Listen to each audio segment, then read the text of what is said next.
चलिए दोस्त, आप सब कैसे हैं। मैं रामाश्री कुशवाहा सर आपके सामने प्रस्तुत हूँ। गाइड कोचिंग क्लासेस मेरा एक संस्था चलता है। आपके सामने मैं कक्षा 10 का चैप्टर वाइज मैथ का क्वेश्चन है आज से सॉल्व कराने चल रहा हूँ। जो आपको जो भी उसमें प्रॉब्लम होगा जरूर कमेंट में बताइएगा। चैप्टर वाइज लेके चलेंगे हम लोग और आज से वो क्वेश्चन सारी आपके सामने प्रस्तुत होगी। जो बच्चे 2027 के एग्जाम के लिए प्रिपेयर करेंगे और कर रहे हैं उनके लिए सबसे महत्वपूर्ण होगा और वे लोग चैप्टर वाइज ही आपके क्वेश्चनों मिलेगी। लेकिन मैं सोचा कि वीडियो शुरू होने से पहले आप यदि चैनल पर नए हैं तो लाइक कीजिए, शेयर कीजिए और कमेंट कीजिए। और हम उन सभी क्वेश्चनों को लेकर आ रहे हैं जो पेपर में आपसे सबसे ज्यादा पूछे जाते हैं। जैसे पहला क्वेश्चन क्या आपका रहता है कि सिद्ध कीजिए कि √3 एक अपरिमेय संख्या है। तो आपको यही सिद्ध करना है दोस्त। तो मैं सोचा हूँ कि आप किताब जब भी पढ़िए तब किताब का कर दीजिए कि खोल के रखिए, क्योंकि क्वेश्चन लिखते समय इतनी ज्यादा समय लग जाती है कि समस्या खड़ी हो जाती है। इसी को आपको सिद्ध करना है का है कि इरेशनल नंबर है। कौन सा नंबर है? इरेशनल नंबर है। तो आपको सिद्ध करके लाना है मेरे दोस्त। तो चलिए इस वीडियो शुरू करते हैं।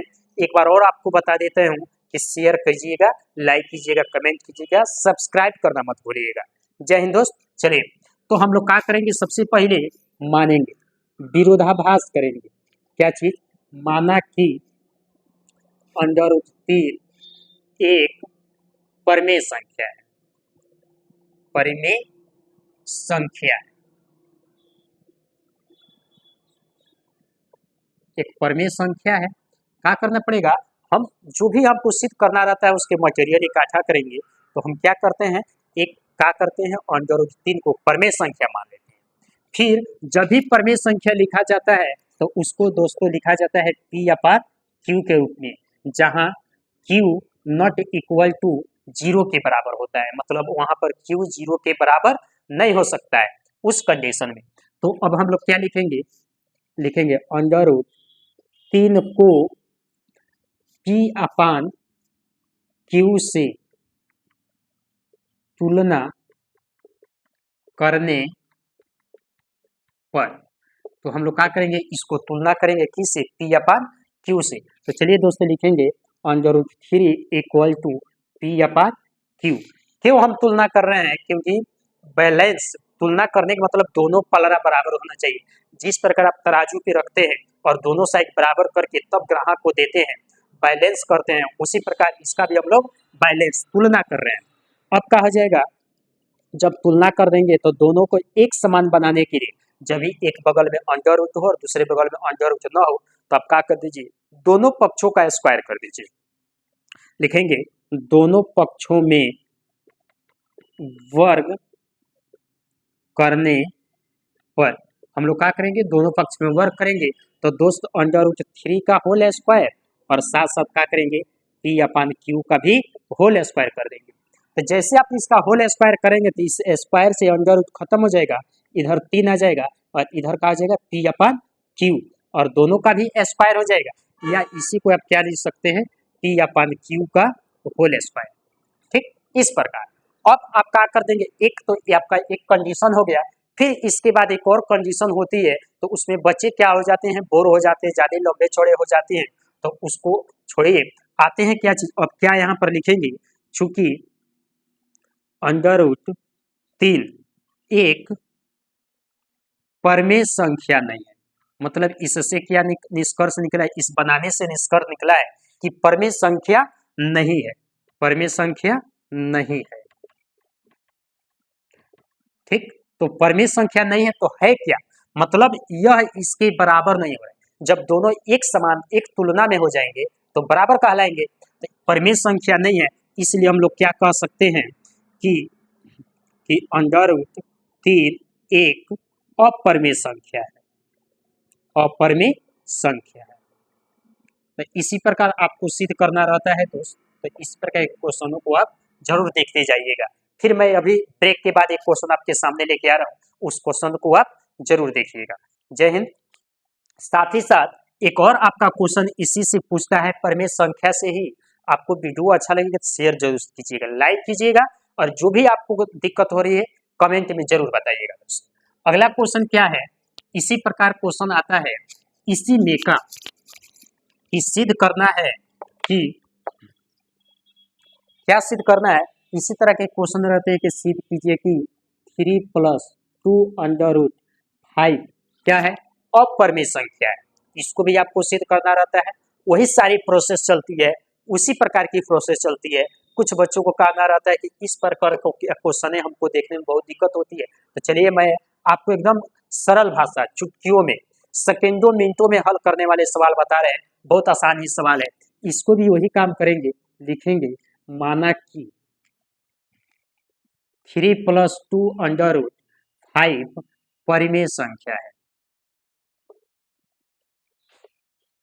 परिमेय संख्या मान लिए क्या है कि इसी को हम विरोधाभास, इसका उल्टा मान करेंगे, क्योंकि हमको सिद्ध करना है अपरिमेय संख्या, तो उसका हम विरोध करेंगे, विरोधामान मानेंगे।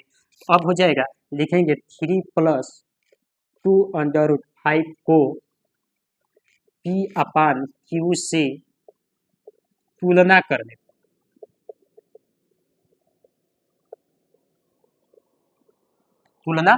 पर, तो तुलना करेंगे। तो चलिए हम लोग लिखेंगे 3+2√5 इक्वल टू P/Q से तुलना करेंगे। अब इधर हमारा क्या है, ये संख्या प्लस में, तो उधर जाके माइनस में हो जाएगा। किस में हो जाएगा दोस्त, माइनस में हो जाएगा, माइनस में हो जाएगा। और ये संख्या हमारा गुणा के रूप में, तो उधर जाके भाग के रूप में हो जाएगा।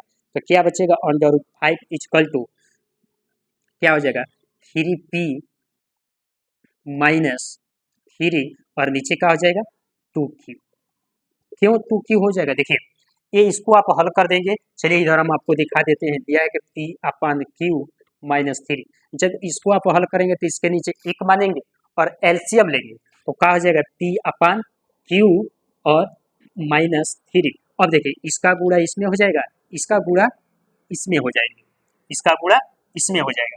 तो वही कहानी हमारे पास चलेगी। तो यहाँ पर क्या हो जाएगा, अब इसका गुणा जब इसमें कर देंगे, इसका जी इसका गुणा इसमें कर देंगे, तो बहुत सिंपल हो जाएगा। सॉरी दोस्तों, ठीक, क्या कर देंगे, इसके नीचे Q है, तो इसको जब आप सॉल्व कर देंगे तो ये क्या हो जाएगा, देखिए इसके नीचे 1 मानिए और हल कर दीजिए, तो कितना हो जाएगा, Q का Q हो जाएगा, इसका गुणा इसमें कर देंगे तो T हो जाएगा, इसका गुणा इसमें कर देंगे तो 3Q हो जाएगा। और ये इधर गुणा है, तो इधर आके क्या हो जाएगा, भाग। अब क्या कर देंगे, दोनों पक्षों में वर्ग कर देंगे, दोनों पक्षों में वर्ग करने पर क्या कर देंगे, दोनों पक्षों में वर्ग करेंगे। देखिए थोड़ा बहुत मिस्टेक होती है, तो उसकी आप न मानिएगा, होता है, लिखावटी है, हम भी तो भगवान नहीं है कि पूरी एक के साथ सही हो जाएगी। वर्ग करने पर कितना हो जाएगा, √5 का होल स्क्वायर, और इधर का हो जाएगा P-3Q/2Q का होल स्क्वायर। जब इसको हल कर देंगे तो 5 हो जाएगा, इससे कैंसिल, इधर क्या बचेगा, P-3Q और नीचे 2Q का होल स्क्वायर। तो इसको हमको उतना फैलाने की जरूरत नहीं है, तो इतना फैलाने की जरूरत नहीं है। तो अब क्या कर देंगे, देखिए तुलना कर रहे हैं तो ये एक दूसरे के बराबर नहीं है, पालन नहीं कर रहा है, तो लिखेंगे क्या चीज कि √5 परिमेय संख्या नहीं, चूंकि 3+2√5 अपरिमेय संख्या। तो दोस्त इस प्रकार आपका सिद्ध हो गया है। अगर वीडियो अच्छा लगेगा तो आप जरूर लाइक कीजिए, शेयर कीजिए, सब्सक्राइब कीजिए। बहुत बहुत धन्यवाद। जो भी दिक्कत होती है आप कमेंट में जरूर बताइएगा। जय हिंद दोस्त।